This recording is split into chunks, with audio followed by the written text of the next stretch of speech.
اعوذ باللہ من الشیطان الرجیم بسم اللہ الرحمن الرحیم. میں Ghulam Mohiuddin Mir, teacher government boys high school Chek Sarmarg. میں اس وقت آپ سب کو 7ویں جماعت کے مضمون اردو میں خوش آمدید کہتا ہوں. امید کرتا ہوں کہ آپ سبھی طلباء و طالبات اپنے گھروں میں خیرت سے ہوں گے.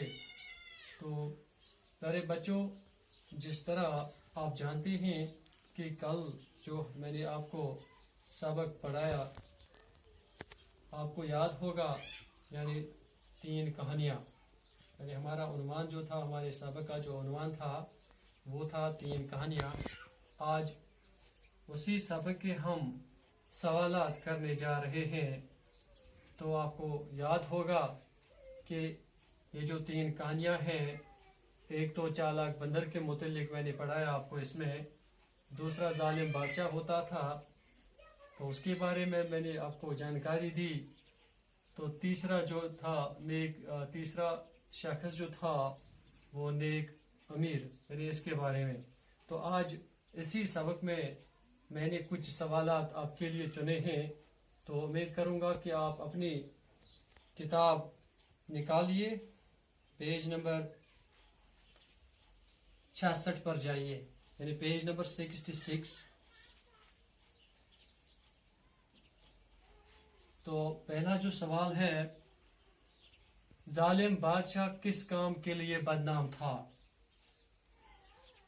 یعنی کل بھی میں نے آپ کو اس سبق میں پڑھایا کہ ظالم بادشاہ کون تھا، یہ کیوں بدنام تھا، آپ کو یاد ہوگا. تو اس کا جواب میں نے لکھا، ایک بادشاہ تھا، وہ بڑا ظالم تھا، وہ اپنے ظلم سے بدنام تھا، کیونکہ وہ لوگوں پر بہت ظلم کرتا تھا، اس لیے وہ اپنے ظلم سے وہ بدنام تھا. یعنی پہلا جو سوال ہے، ایک بار پھر میں آپ کو دہرانا چاہوں گا، ظالم بادشاہ کس کام کے لیے بدنام تھا؟ ایک بادشاہ تھا، وہ بڑا ظالم تھا، وہ اپنے ظلم سے بدنام تھا. سوال نمبر 2، بزرگ کے جواب کو اپنے لفظوں میں لکھیے. یعنی بزرگ نے جو جواب دیا تھا اس وقت، آپ کو یاد ہوگا، تو وہی ہمیں لکھنا ہے کہ اس نے کون سی بات اس میں کہی ہے. بزرگ کا جو جواب تھا وہ اس طرح تھا، سچی باتیں سچے آدمی ہی سنتے ہیں. یعنی بزرگ نے اس میں یہ کہا تھا کہ جو آدمی سچا ہوتا ہے، جو آدمی سچا ہوتا تھا، وہ اسی پر اس کا اثر ہوتا ہے. یعنی سچی باتیں جو ہوتی ہے اسی پر وہ آدمی اچھی طرح سے سچی باتیں سنتا ہے. یعنی سچی باتیں سچے آدمی ہی سنتے ہیں. جو آدمی محبت، دوستی اور نیکی کی باتیں چھوڑ کر دشمنی کرنے لگا، جو شخص محبت، دوستی، نیکی، یعنی ان سب باتوں کو چھوڑ کر دشمنی کرنے لگتا ہے، تو اس پر ان باتوں کا کوئی اثر نہیں ہوتا ہے. یہی میں نے اس کا جواب لکھا. اور جب آدمی انسانیت کے اعلیٰ درجے سے خود کو گراتا ہے، جب کوئی شخص انسانیت کے اعلیٰ درجے سے گراتا ہے، تو کیا ہوتا ہے؟ تو وہ برے کاموں میں لگ جاتا ہے، تو اس کا ضمیر مر جاتا ہے، اور کسی بھی نیک بات کا اس پر اثر نہیں ہوتا. یعنی اس پر پھر کسی بات کا، یا اگر کوئی شخص اس کو کوئی نصیحت کرتا ہے تو اس پر کوئی اثر نہیں ہوتا ہے. سوال نمبر 3، امیر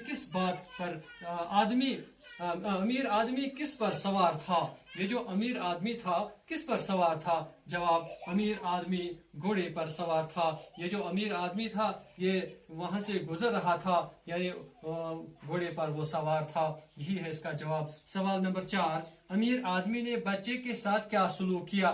جب یہ گھوڑے پر وہاں سے گزر رہا تھا تو اس کی نظر ایک بچے پر پڑی، تو اس نے بچہ جو تھا اس کے پاؤں میں اس وقت ایک کانٹا چھپ گیا تھا. جب اس آدمی کی نظر اس بچے پر پڑی تو بچہ چلا رہا تھا.